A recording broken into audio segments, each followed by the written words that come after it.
You're listening to the Kingdom Flow Podcast. I'm Kyle Jones. And I'm Ian Sperry. Now more than ever, we're in a time where Christians, they need to rise up and hold the line that's being challenged every day. Listen in as we work to uncover ways to help you live your life by design and challenge the norm by helping you go all in on your faith. And don't forget to leave a review and subscribe to the show on the platform of your choice. Let's go.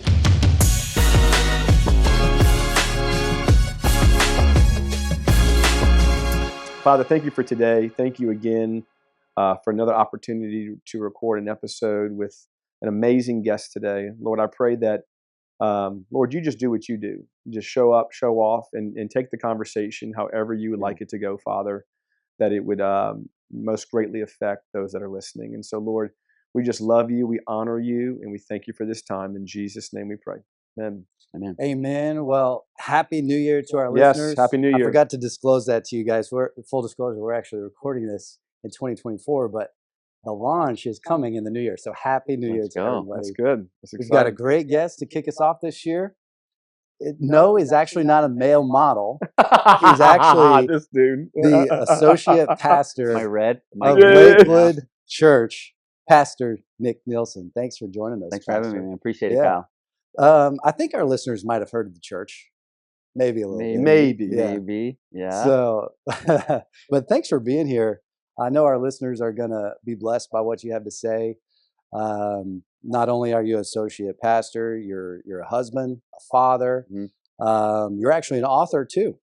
So we'll hit on some of that. Is it best-selling? Cool. Best-selling author? Well, yeah, I guess you could say that. I mean, maybe after this episode. Yeah, right. Exactly. I get yes.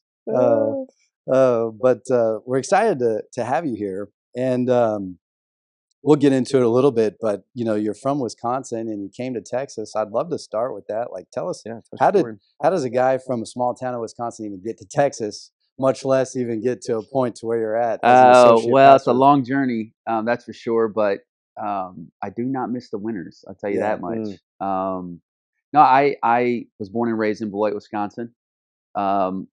My parents were divorced when I was 3, so I didn't grow up in the church. You know, to try to make a very long story short, my parents did their best with what they had and what they knew. Gave my life to Christ when I was 17, 18 years old. And from then on, it just kind of changed the trajectory of my life. And I thought football was the path for me. You know, I really thought that, you know, that as a kid, as a teenager, put all my time, energy, focus into that, and tore my ACL when I was in my senior year of football, and was a new believer at the time. Felt like that was where, you know, again, thought scholarship, playing football, that was the focus. And when that injury took place, it was like, what is happening? You know, what am I supposed to do with this? And it was really a period of time where it allowed God, I think, to really turn my heart and change the desires of my heart to pursue ministry, even though I didn't really know what that was going to look like. So, it just felt like during that time, that's where I was supposed to do. So committed to ministry, leadership college. After leadership college, I got a call from this church in Houston called Lakewood, and came down here, interviewed, and was like, this is where I'm supposed to be. This is what God has for me. So, I don't know if you want to dig into more of any of those pit stops. What year did you get down to Houston? I got it down here in 2002. Okay. For 1 year. Okay. Served here for 1 year as an assistant youth pastor, and then went back to Illinois to take over the youth and young adult ministry in Rockford, Illinois for 4 years, and then came back in 2007. So I've actually known Houston and the Osteen family in Lakewood for 22 years. Wow. My journey with them. But I went back and came back. So when did they move into the Summit? Yeah, that was roughly, I want to say 2005, 2006. Okay. So I had come back right after they basically moved in to the new compact. But you did your 1 year stint before that up in the north. old building. Yeah. Wow. So I've kind of had the unique ability to see a lot of the journey, a lot of the story unfold. Yeah. Mm-hmm. What Bible or what leadership college or Bible college did you go to? It was called, my theology leadership work was all Berean University, but there was a local church that hosted this leadership college called Rockford First Assembly. Yeah. We had the internship and a master's commission that was kind of working together. Jeannie Mayo was my pastor. Oh, wow. Jeremy DeWirt was my other pastor. Wow. Yeah. So those are my roots, man. So are you rooted in Assemblies of God? Yeah. Is that me too, man? I Yeah. knew it. I knew I You felt knew it. there was an AG, When you came on the Sons staff, of God connection. there's somebody here. The cologne, the AG. I knew it. That's there, bro. That is so funny. You did go gaga over the way that he smelled, but it's I wear the same cologne, so I picked it up. I did tell him. I said, "Hey, send me the link. Man. I'll look I'm at weird. it." I'm a weirdo when it comes to it. But I do want to. I want to hit on one area. You already mentioned it, but this is something that kind of drew me to your story because I can really relate to this, and it's that transition when something was so a part of your life as it was in football. Yeah. Mine was baseball. So awesome. I played ball and ended up playing in college, but was thinking that there might be an opportunity to play beyond that, as we all do. And I had an injury as well, basically the equivalent of the ACL, but for my elbow. I had Tommy John's. All that to say, it ended for me pretty abruptly. Mm-hmm. Very similar to what you were sharing. And yeah. so as I remember when I was trying to transition into the workforce at that time, I went ahead and graduated, got my degree, but I didn't really know what. I felt like this huge piece of my life was missing. Mm-hmm. And what I've reflected on now is actually a big part of just because my identity was in being a baseball player for so long. Mm-hmm. And so I'd love to hear a little bit more on that and how I'm making an assumption, but I'm sure I'm probably pretty close to being spot on with, like, how did you overcome that? Maybe you wasn't full blown, you had your identity wrapped up in football like I did, but how did you really overcome that? Because I think people discount that those types of transitions in our life, that, hey, there's seasons and there's transitions that we have to go through. Yeah. But we have to also really be mindful of, like, where our true worth is. And right. What are we wrapped up in? Yeah. I think a lot of it happened when I had given my life to Christ 3 or 4 months before the injury. So I was new in my faith. So it was a challenge. I mean, I went from partying, putting my value in a whole lot of other stuff, especially football. My identity was wrapped up in all of that, trying to, find peace, fulfillment, joy, all of these things and all this stuff, give my life to Christ, do a full 180, get water baptized, come home. My family's like, what's wrong with you? Yeah. So even my dad was my coach all growing up. And now, for the first couple games, football even became a platform where I was able to talk about my faith. Mm-hmm. And so even more so was like, dude, this is what I'm supposed to do. And then when the injury happened, it was all, like you said, it was very abrupt. And I was like, whoa. And it became just a wrestle of faith for me in that season.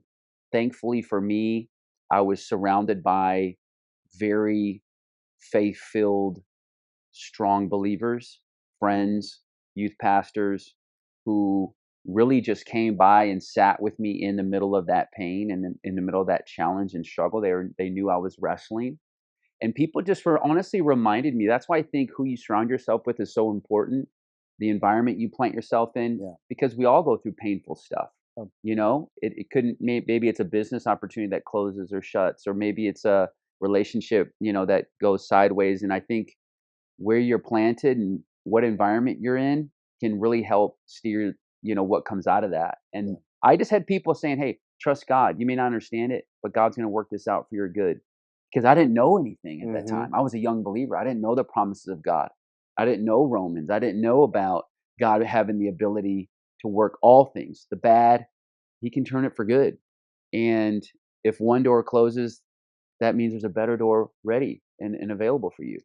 And so I wish I could say, like, I just owned it and had this amazing experience. And this, it was really just struggle week by week, choosing to trust God by his grace, being planted in a space where people were really encouraging me, hey, trust God, he's got you. And over a period of about 3 or 4 months, the more I sat in church, the more I leaned into my quiet times, read my Bible, talking to Jesus, the more my heart just slowly shifted from football to ministry. And I can't quite fully explain it, but I just I got to a point where I'm like, I don't know, even though football is still an opportunity, had surgery still there, I want to be a pastor. And it was almost like I got to a place, again, 3, 4, 5 months down the road where I could go, you know what? God didn't cause this to happen, but he allowed it so he could do some heart work on me, and ended up leading me to a place where this is, this, it's not what I thought I was supposed to do, but it's what I was made to do. Yeah. And so, did you have we've talked to a couple pastors on here before that they had a call moment. Did you have a call moment when you felt that you were called, or was it more? I think it was more gradual. Okay. I think I had a few things happen in the course of that 3 or 4 or 5 months that kind of confirmed and just kept over a period of time. I never had this a moment. I think it was a series of moments that kind of settled in my life and in my heart that said, hey, this is what you're supposed to do.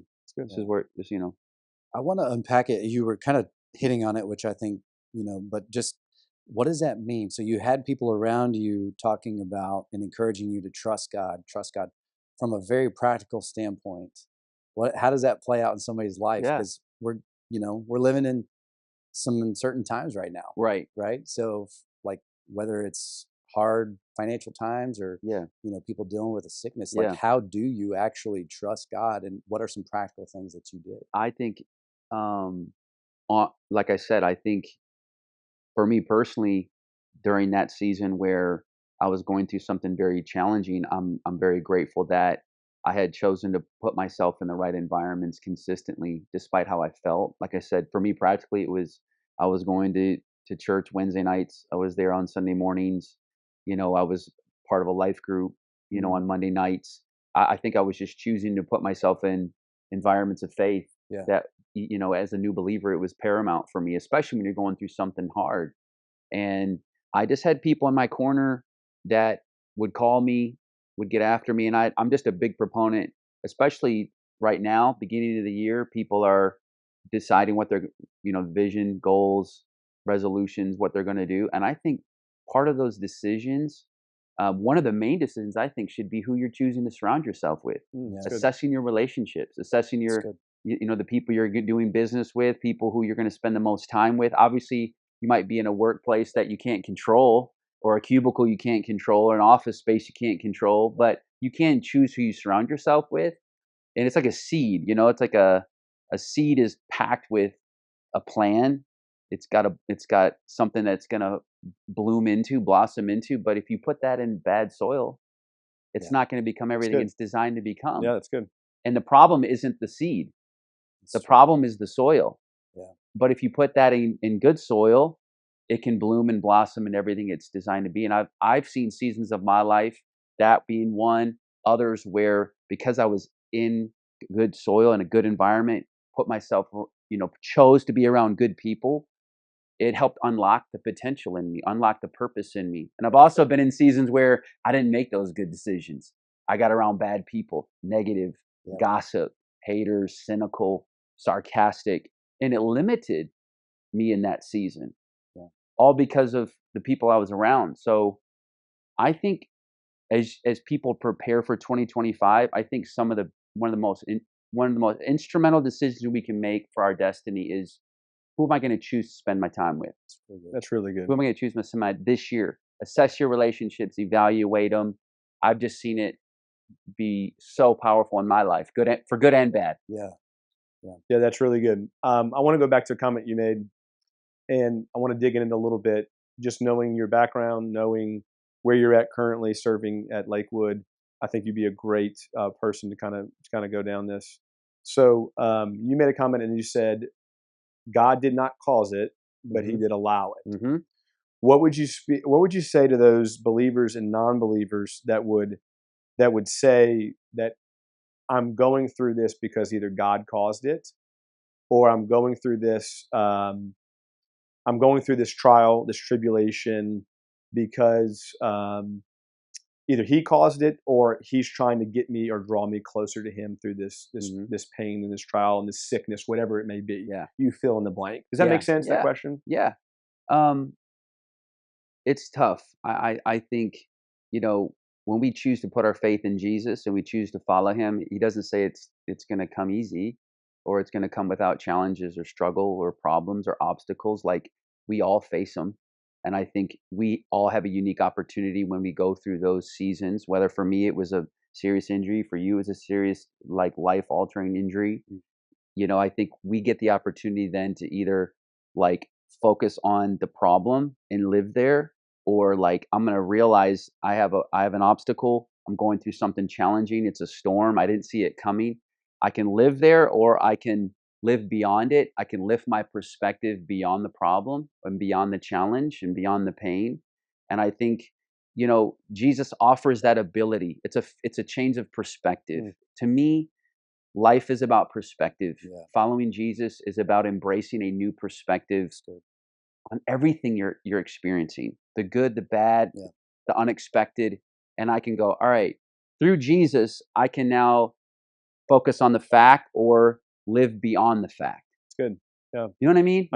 Like beyond it. Like, faith is living beyond it. So I'm gonna give this my glance and give Jesus my stare. I'm going to focus on him and trust him that if he's allowed it into my life, he's going to be with me through it, and he is going to work good out of it. That's good. And so you just it's a trust thing. It's a faith thing. And it's choosing to have the right perspective, I think, through it. Yeah. And believing that, hey, this is not just happening to me, it's happening for me. Yeah, that's really good. The fact that you said that it's I choose to glance at it, I think that's a huge piece of it, right? Like, we're not, all of our attention and focus is not focused on the negative. It's focused on the King of Kings and Lord of Lords above all that, right? And I think that's a huge shift in a lot of our minds that we have to have, that hey, these things do happen to us, right? And it does stink at times, but glancing and staring are completely different. Yes. And I think a lot of times we, as even believers, we stare at the problem so hard that we forget what Jesus looks like. Like, we forget what he's doing in our lives all around us. And so I think that's huge. That perspective shift is really, really big. Yeah. I want to stay on this because this is actually something I had in my notes. We mentioned you wrote a book. It's called You Can Live the Dream. You Can Live the Dream. Let's go get it. Listen to it on Audible. Go buy it. Help them out. Let's make them a bestseller. Let's make them a bestseller. So, but you really hit this topic. Yeah. You talk about perspective a lot. And so I had made some notes, and one of the practical things that you actually talk about as well, and how you can really shift the perspective, is letting go of the past in a way. Yeah. And I'd love to kind of focus a little bit on this, because it does bring a practical element to it, but because it's like the balance of, we don't want to completely forget the past, because there's promises in memorializing the good things that God has done. It's the whole stones of remembrance, it's the Passover, it's the Last Supper, it's all those things that are important. But how do we find the balance of remembering those things but not living necessarily in those things? Yeah. I mean, to your point about letting go, I think again, especially, we're landing in January, and there's a lot of things that didn't work out the way maybe people thought it should have worked out in 2024. And I think it's easy to take over and hold on to the negative, instead of letting go of what didn't work out the way you thought it was supposed to work out, and embracing and getting ready for the new. And throughout my life, there's been seasons where I've held on to resentment, bitterness, guilt, condemnation, whether it was my mistakes, whether it was the way people treated me. And it harboring unforgiveness or harboring stuff over what didn't work out. It really wasn't paying them back. It was weighing me down. And I think sometimes we fall into this trap of feeling like, if I hold on to these things, or if I hold resentment or bitterness, that it's going to get that person back, or for whatever reason, paying them back. And I just think it's just the lie of the enemy, that really we're the only ones hurting. It's like we're the ones carrying around this backpack full of weight that's weighing us down, and it's not allowing us to become everything God's designed us to become. We're not running per se at our full potential. And I think letting go and choosing to assess, evaluate, and go, all right, Where am I harboring? What am I holding on to that is keeping me from being able to receive the new things that God has? And so I think there's a point to remember the good things, but I often see it people holding on, holding on to things that didn't work out when they don't even realize it.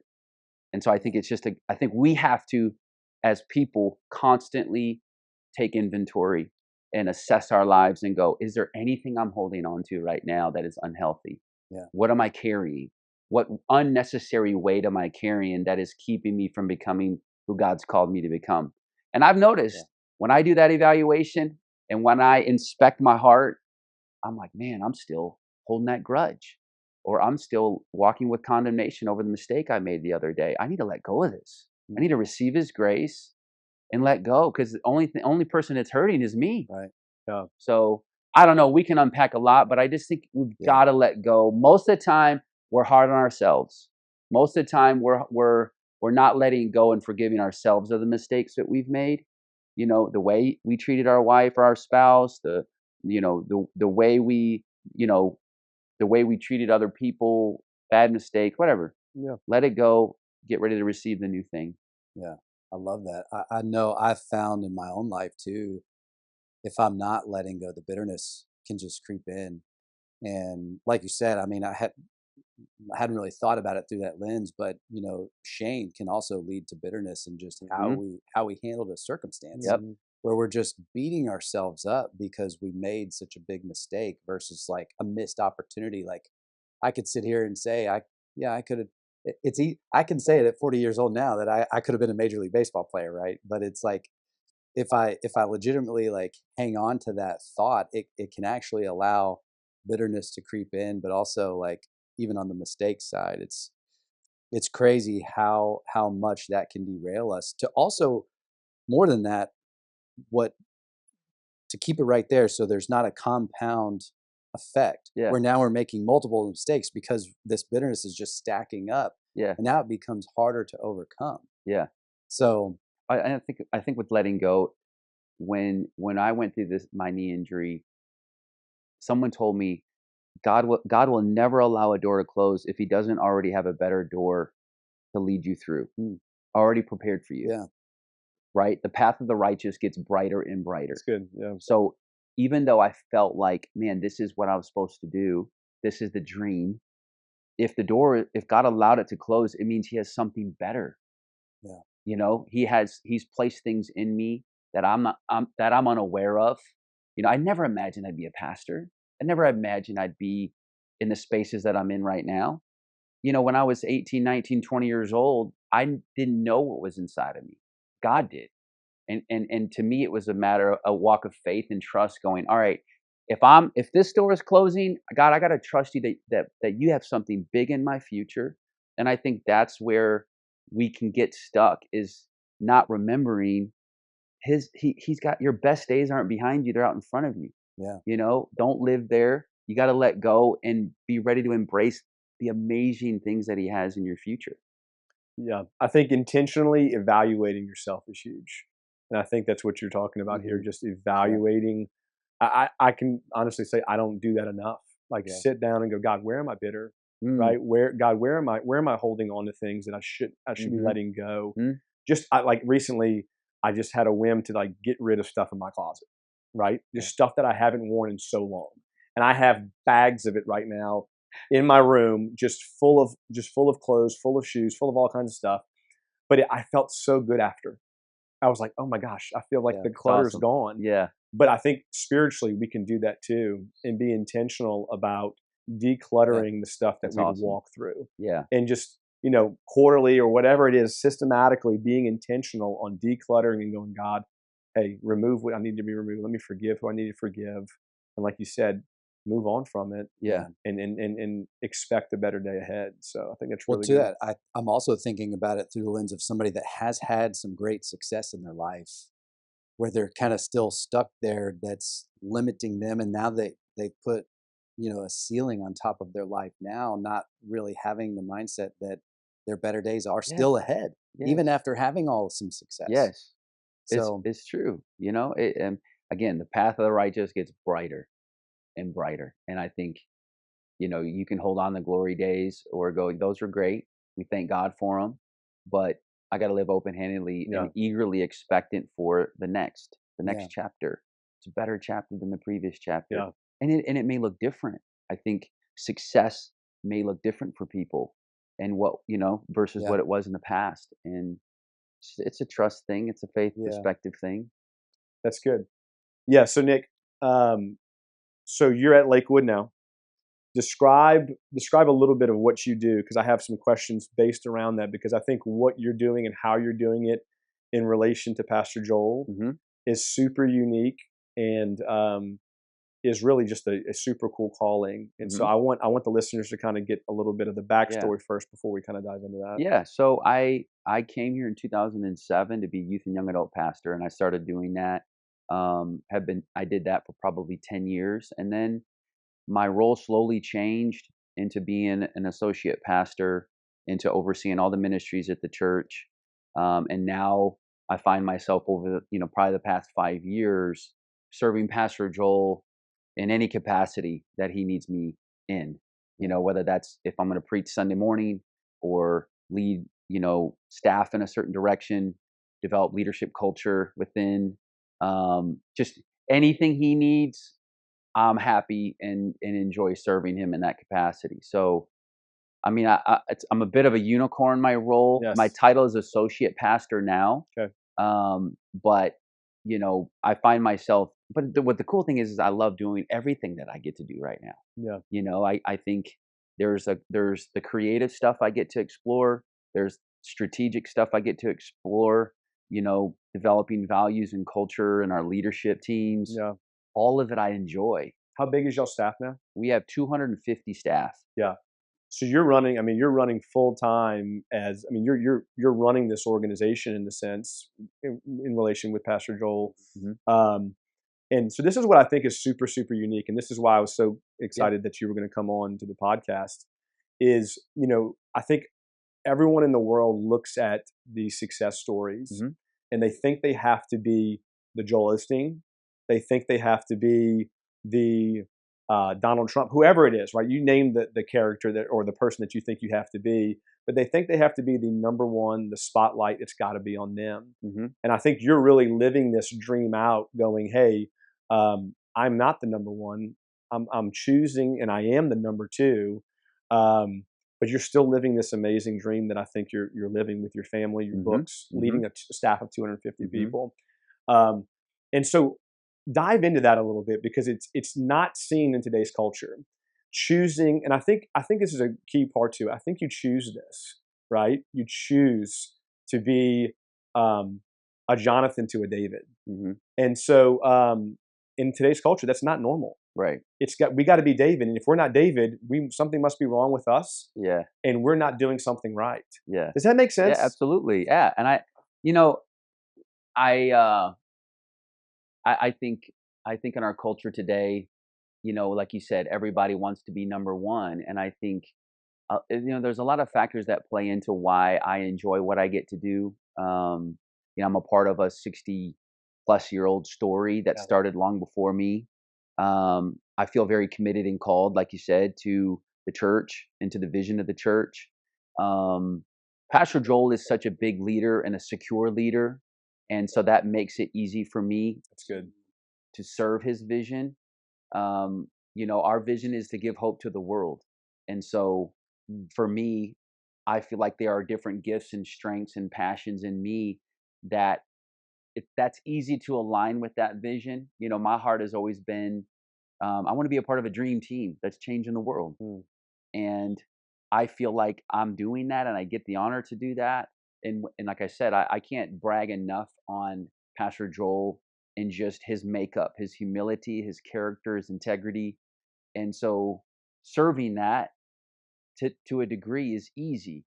And at the end of the day, when you trust the leader's heart and you trust his motive behind what he's doing, biblical submission begins when agreement ends. That's right. That's right. So it's easy to submit when you agree 1,000% about everything. Well, anyone can do that. That's sure. But you have to choose to submit when you go, you know what? I don't know if I would do it that way, but I trust their heart. I trust their motive. I know they're integral. I know they're leaning into God's voice and making this decision based on what's best for the people, which is what he's always trying to do. So that's when I go, you know what? I can ride with that. I can serve that. And I choose to go, all right, maybe not my way, but it's the God way. And I'm going to submit to it and execute it out the best I can. And usually 6 months down the road, I go, yep, that was the right way. That was the right way. You were right. Way was wrong. There's a reason. So, exactly. There's a reason he's the God man for the role. But it takes intentional, I have to make that decision consistently. And I have to work at placing my heart, treating my heart, I think, and that's consistent daily. Like, all right, God, check my heart. I have to do that work. You know what I mean? I can't expect anyone else to do that. I can't expect Pastor Joel to do that. I think in the role that I'm in now, I have to steward my own heart. I'm responsible for my own heart, it's good. That those are the things that I can't look to Pastor Joel to steward my heart. I have to do that. We were literally just talking about that on another podcast, saying, hey, look, if you're looking for your leader to steward your heart or to bring you up, it's going to be a lonely, hard road. Yes. Right. And it's you're intentionally saying, God, search me, God, look at me. And then you're intentionally pushing yourself to that next level. And again, from a leadership perspective, I expect Pastor Joel is like, man, this is amazing, right? I got a guy that's my right hand man that I can trust the same way you trust him. He's able to trust you, and it really, really works beautifully. And so I think it's really cool, man. Again, a lot of people just they don't recognize, and then I think it too, Nick, and you can attest to this or not, but there's also seasons of it too. It's like sometimes it's not forever, right? But then there's seasons of just being under someone else's authority and being under someone else's vision that just does something really great in us. Well, I think too, and I'm not saying this is the case for you, but I know in our culture today in the business world, it's like if you're not a business owner, if you haven't started a business, if you're not an entrepreneur, you're not doing anything.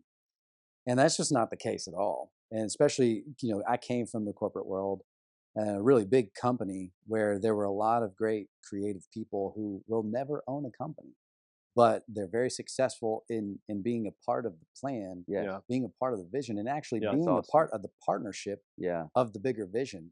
This is kind of a segue into, like you just hit it, the vision of Lakewood is to give hope of the world. I don't know if that's the key vision, but you mentioned, this is what you said. And so when we look at where Lakewood is, or where our church is, where all these other churches are, and how they have their own identity as a local church, because regardless, people may not think about it, but Lakewood is still a local church, but it has a global platform. And furthermore, it's just a part of the global church as a whole. And so it's like everybody else, we think that, and this is a lot of the criticism that he gets, like it should look and sound a certain way. Of course. But I know, because I've done a little bit more research than probably the average person, where I don't take what I see at face value. I like to dig deeper to intentions, and especially just knowing that what you just said, all the people around him speak so highly of him. So, like, I'd love to talk more about this, but I'm just like actually kind of verbal processing on my own right now. But it's like, it drives me nuts when I see a lot of these guys with these big platforms that take so much heat because, they should be talking more about this, or like they should be rebuking their congregation more, or talking more about sin or the suffering and everything else. It's like, no, if you go back to the vision that God gave Joel, actually for his senior, John, the vision is to give hope to the world, and how that is playing out, that's completely aligned. And I think that's what you're seeing, the blessing in this platform that has continued to manifest. And now there's like so many, like, I don't think, maybe I'm wrong, but I don't think the original plan was for Pastor Joel to come in and be this massive, wasn't the plan, face of the world for the church. It wasn't the plan. So, and few people don't realize, this is, like I said earlier, it's a 65-year-old story that God has established and written. And there's been seasons of it. I mean, it started in a feed store with 90 people. Wow. You Wow. know, I didn't in know that. Northeast Houston. Yeah. You know, it's like a tiny, Yeah. they'd come, sweep the floors, set up wooden chairs, and have church and just try to give hope to people that were going through challenging times and point to Jesus the best they could. And then there was a season where for 12 years, it was 200 people. 12 years. Yeah. Wow. And you talk about 12 years of Pastor John being faithful, loving, sowing seeds, showing up, and doing church consistently over and over. I mean, to me, it says something about faithfulness and consistency and obedience. You know, and people could look at that and go, that's not successful. It's not growing. Nothing's changing. And he's showing up for 12 years and not seeing any growth. And then from then on, you know, it just hits seasons where growth just continued to take place. And then when Pastor Joel stepped in, obviously unexpectedly, never preaching really once in his life, behind the scenes, he steps in and it becomes something no one anticipated, especially Pastor Joel. Right.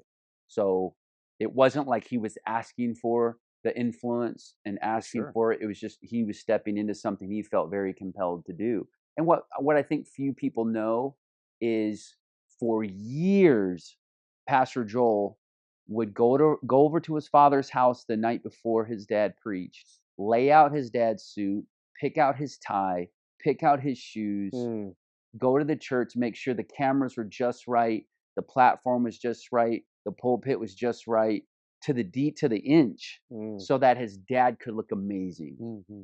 And he loved it. Pushing someone else forward. And then in a moment, because of his dad's health challenges, he's thrusted into something he never asked for. You know, he'll tell you he never wanted to get in front of people and speak. Yeah. You know, so again, man, when you really hear the story and you get into the nitty gritty, no idea. And I can give you millions of those types of stories. Well, it just hit me. It's like, hey, how are you able to do what you do? Joel did it first. Exactly. Yeah. He created a culture of this is what it's supposed to be like. This is servant leadership. Yep. This is me helping and assisting someone else that is reaching people for Christ. Yes, and I think it's we need to take that as an example. Who are we assisting? Yes. Yeah. Who are we maybe not physically laying out their suit, but spiritually, who are we laying out their suit? Yes, who are we submitted to? Whose vision are we running with? That's not our own, right? I think that is just such a cool picture to see. I got to ask you this because I didn't even think about this, to be honest with you. You know, we've talked about it from your perspective of, you know, being that guy that's kind of second in command and supporting someone else's. But what is it like being led by Joel? Because I've read a lot of his books. I've seen them from afar. And he seems just so kind, so genuine. And I love his the positivity and the hope, like you're talking about. Yeah. You can't leave there. I've been to y'all church a few times, and you can't leave there without a smile on your face and hope in your heart. Yeah. You really can't. And so, but what is it? I mean, when you look at it from a perspective, you're in it every day, right? So you've kind of been used to it, I guess. But from our perspective, I mean, when someone says the church, a lot of people his face comes up on a lot of it just because of how big the ministry and how large it's gotten globally. Yeah. What is it like being led by a catalytic leader like that? Well, he, like you said, I think he more is caught than taught, you know, with him and with our church culture, just because it is a long story that has, you know, we're standing on the shoulders of giants that have come before us for years, faithful staff members, faithful volunteers. And I think for him, even, you know, he recognizes that and reminds us of that. I mean, the first thing he would say if he was here was, I'm reaping from my parents, all the seeds that they sown for years. And so he takes that posture of humility and honor of those who've come before him. So for us, naturally, we take that posture and we've learned that. And it's just ingrained in our church where we're celebrating legacy, faithfulness, consistency. And then we have this beautiful privilege of stewarding. I think Pastor Joel, serving him and working with him every day, he consistently reminds us of that we're stewards, that we're possessors of nothing, stewards of everything. So God wrote us into the story, and we have this amazing privilege to steward well what we've been handed. And so the influence, the blessings, the favor that is on the ministry and the church, we got to steward it well. So good. And he exemplifies stewarding with integrity, stewarding with humility, stewarding with generosity, compassion, treating people with kindness, unqualified kindness, consistently. There's one thing I often get, we're bringing on new team members or staff members. There's like, you get people who are really fired up. If you have haters, you have people criticizing. Usually I'm like, have they been? Yeah. No. Have they ever met Pastor Joel? No. Yeah. It's just what they see from afar. Sure. And so for us, we don't really get wrapped up in it. And Pastor Joel leads the charge. He said, guys, I don't want us clapping back in the comment section. Yeah. We don't need to go around defending ourselves. Yeah. We're too busy on mission. That's so good. I want you guys to be so caught up in giving hope to the world and to Houston. Yeah. We don't have time for that. Yeah. I don't have time for it. He literally doesn't pay attention to the critics and the haters. He is just so on mission. So good. To steward well and to give hope to people. I love and we kind of follow suit. Right. It's like I'm not gonna even address haters. I'm looking for those who need hope. I'm looking for those who need to be encouraged, who need to be inspired, who need to be point to Jesus. Yeah. That's what I'm focused on. So well, good. I want to say one more thing that I learned. I heard this from, and I'm pretty sure it's true, and then I want to transition somewhere else. But I know that level of intentionality that you mentioned about how he's like so meticulous and looking at his dad's suits and picking it out, making sure that it's going to look great on camera. I just know that has carried on even into this platform that he has, in how now he has realized that he's on TV and he only has so many seconds to grab somebody's attention, correct, to draw them in, to capture them so that they tune into the rest of the deal. Yeah. So I know there's even a layer of intentionality in how he structures his sermons with that in mind, to try to capture the guy that's just flipping through the channels on his heart. And so I just love that. Yeah, I think it speaks really to like being faithful where you're at. And I think we're so quick to like want to be somewhere 5 years down, or I wish I had that corner of the office. I wish I had that position in our job, our business, our corporation, or I wish I was over here. And I think he's a great example of like just crushing where you're at. Yeah. You could be at the front of the store. You could be in a position, you could be working where, like in a position you may not want to be in long term, but if you're excellent where you are, God will bring the promotion at the right time. Right. God will bring the next at the right time. Just be faithful where you're at. And little do you know, where you're at is actually equipping you for where you're going. That's right. Like you're saying, when he was behind the scenes, fixing the cameras, God was preparing him for his season in front of the camera. Yeah. Yeah. And neither of them, one's not better than the other. They're different. Yeah. And he was owning where he was with great excellence then. Yeah. And God was preparing him to take him where he is now. And so practically how that works out for me in my life, it reminds me like I may have dreams and aspirations to be in a different place someday, but I cannot overlook where I am now. So I have to own where I am now with great excellence. God's preparing me for next.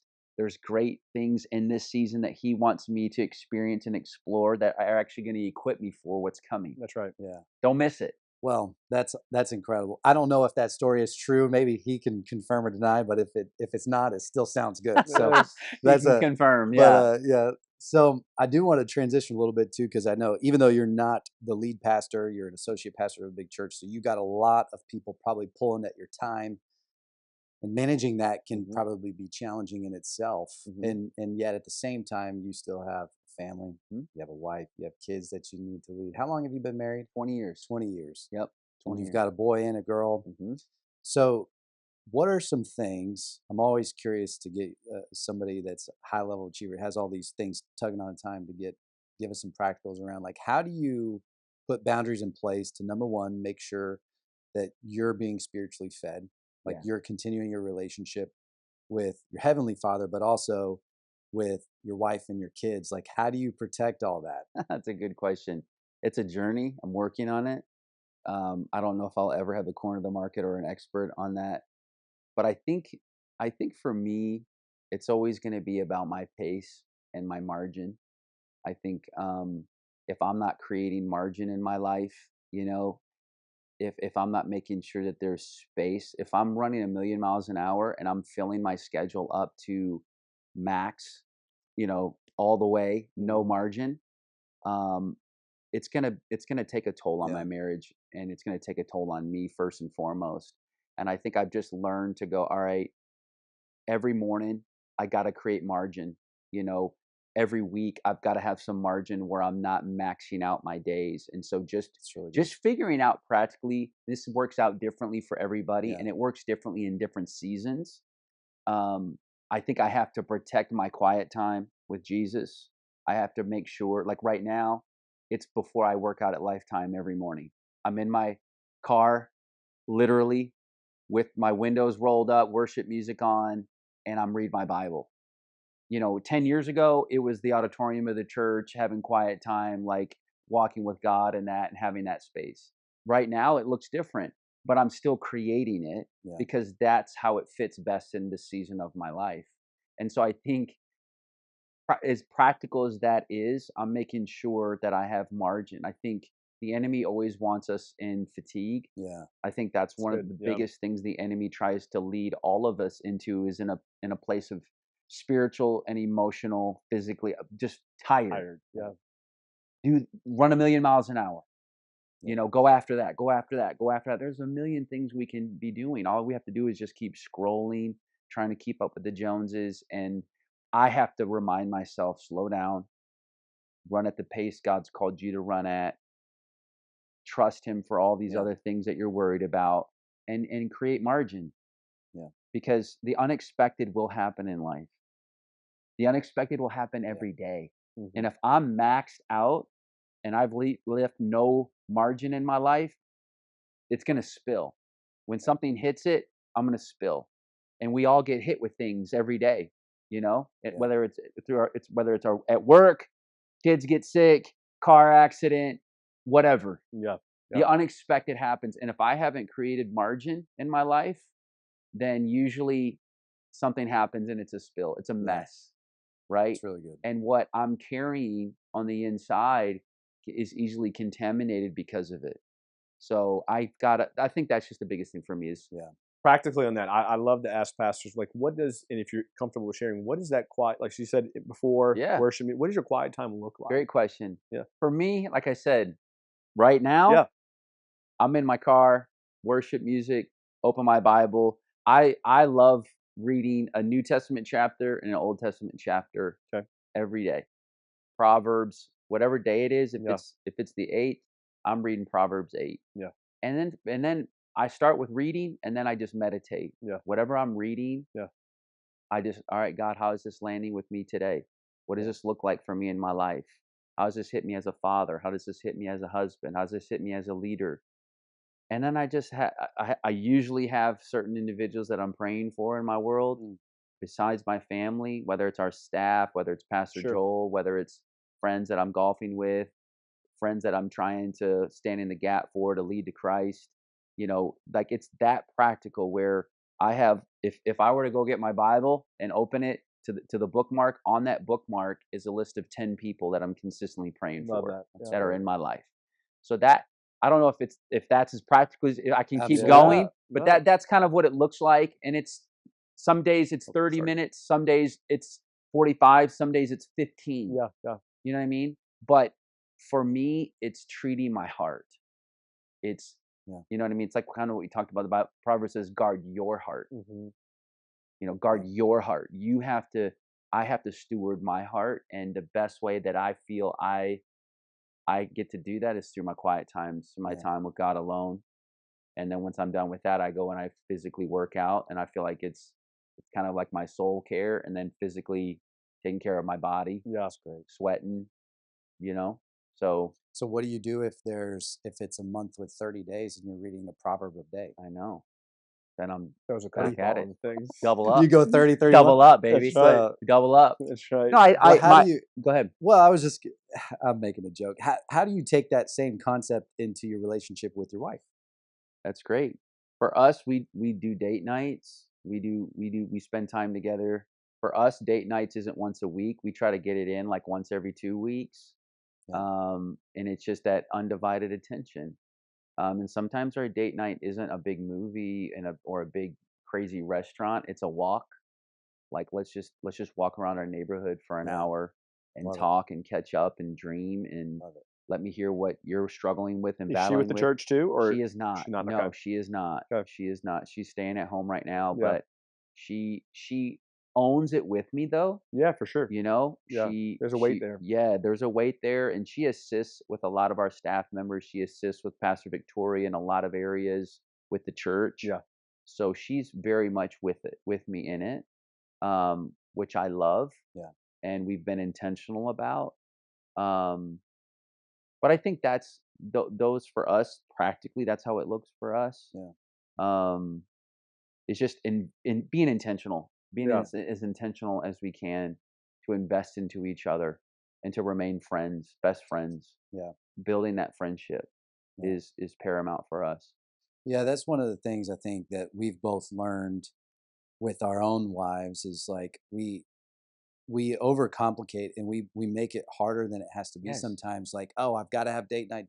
Like, but there's something to be said about making sure that we have at least dedicated time, you know, on a regular basis. And it doesn't have to look like that because, like you said, there's seasons of life. He just had a new baby, and my kids are still younger too, and they're all in sports and everything. And so, but planning it out and being intentional so we can still go to dinner, just us, and just hang out. But if we're not able to do a full blown, 4-hour dinner, we're still coming together on a regular basis and making sure that it fits with wherever we're at during the season. My wife, we have a pool, and my wife takes care of the pool, and she's so like, I mean, she might be a little OCD, you know what I mean? Like she's just very organized. I'm the dreamer. She's like by the book, everything's. Yeah. And when we got the pool, she's like, well, should we hire a company? And she's like, no, I kind of want to do it. Like I want to treat the water, chemicals, chlorine, all of it. So she's every day, literally, she's out there putting a little bit of acid in, putting a little chlorine, a little algicide. And she's like a mad chemist, man. Like she's got all the stuff. Yeah. And it's way beyond me. And she's like, you need to learn this. I'm like, no, you got it. Like, this is your world. You own it. And it fuels her. Yeah. I mean, she'll be out there with like the little meter, like looking at the color of the water, like, oh, it's not where it's supposed to be. It needs a little bit more chlorine. But what I learned, I remember watching her one time doing that. And she's out there every day treating the water. And our neighbors, after a few months, came over while we were in the front yard one day, and they said, hey, you got to come look at our pool. It's all messed up. Who treats your pool? Who's your pool guy? And I'm like, she's our pool guy. Like she does it. I have no idea. Talk to her. So we go over this back, and his whole pool's full of algae, just green walls all the way around. And he's like, I didn't even know where to begin. I didn't know how to start. Like, and here my wife, it just dawned on me that here she treats the waters every day with a little tweak, a little addition of this, a little addition of that. Yep. And left untreated for a long period of time, you got a mess. Yeah. You got green walls, you got algae, you got problems. And I think a lot of times throughout life, we wait for a big problem and then we go, oh my gosh, I got to treat the waters, where it could really just be little tweaks, a walk here, a lunch here, a coffee here. Yeah. Babe, let's talk for 15 minutes and get one-on-one time. Yeah. It's not always the big, enormous date nights that's necessary. I think a lot of times it's little moments more consistently with your kids or with your wife that really can keep something flourishing, and keep the waters healthy. My wife just went on a date with my son overnight to a little water park, and they had to go to NASA. But she said it was really, really simple, really quick, right? And she said she felt like she got to know her son all over again, right, at 8 years old. And so I think it's true. Little things like that, you can absolutely win. So I want to end with this. I know, you had a book come out. What's next for Nick? Is there another book in there? Did Joel say there was another one in there? I have no idea. I'm just trying to live the dream right Well, now. I love it. Enjoy the moment. I've really been encouraged by how many people the book has encouraged and inspired and helped. I think that the book is really about embracing the now and shifting your perspective of where God has you now. Like this idea of living the dream, like this cultural cliche. Number one, I say it all the time. Like people call me, Nick, what are you doing? I'm like, living the dream. Yeah. And I don't just, I say it with a perspective of, I have hard things in my life. I have challenges, obstacles, things that I wish weren't in my life now, but I'm not focused on it. Yeah. I'm lifting my perspective. I'm choosing a perspective of faith. That's right. A lot of people when you caption on an Instagram post, like living the dream and you're on vacation, you're on a beach, like usually living the dream is used to describe a destination. Right. That's providing peace, joy, happiness, satisfaction, which is great. But I think what I really wrote about in the book is you don't have to limit the dream to a destination. You can actually experience those things now. You can experience joy, peace, satisfaction, contentment, fulfillment right where you are. Where, at the job you're in, the relational status you're in, even though you're in the midst of pain or some hard things, you can actually, Jesus has given us the opportunity by faith to access all of those things right where we are. So good. So not where I want to be in my career, but I'm living the dream. Yeah. Single, living the dream. My bank account doesn't look like I hope it'd look like, but I'm living the dream. I think it's that life that Jesus paid the price for us to be able to experience is what the book is about. And I do talk about margin, talk about healthy relationships. I talk about generosity, talk about leadership, talk about a whole lot of things. That's so good, man. That's really cool. Yeah. I mean, I don't really have, we could keep talking. We really could. I appreciate you making margin for this interview. Absolutely. And blessing our listeners with this, because this is a great episode. And I'm going to go ahead and say it. We got to have you back. Let's go. We got to have you back. And I come out. Maybe next time we can come to you. You came out to us. This time, for sure. But again, no, for real. Thank you very much. This is very insightful, and I know it blessed some people today. Appreciate it. Thanks for having me. Would you do us the honor of closing us out in prayer? Love to. Father, we love you, and I thank you for Ian. I thank you for Kyle. I thank you for every listener listening right now or watching. And God, we just pray that you would meet people right where they're at. You know exactly what they need. My prayer is that they would be reminded today that you have them in the palm of their hand, regardless of what they're facing, what they're going through, whether it's a mom who is struggling with where her children are, whether it's a man who is curious and wondering about where his career is headed. Father, you see the details of their life. You have a beautiful plan in place for them to walk into. And I just thank you that your best days are still out in front of them. Yes, God. That you have them right where they're at for a reason. And God, you are going to only allow things that will make them better. And you will only close doors because you have better doors in front of them to walk into.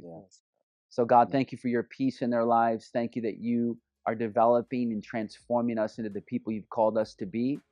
And we just thank you, Jesus. And we're grateful for what you're going to do in our future. Our best days are still out in front of us. In Jesus' name, amen. Amen. Thanks for listening. We hope that you feel encouraged by today's episode. Help us reach the masses by leaving a review and subscribing to the show. We'll see you next time.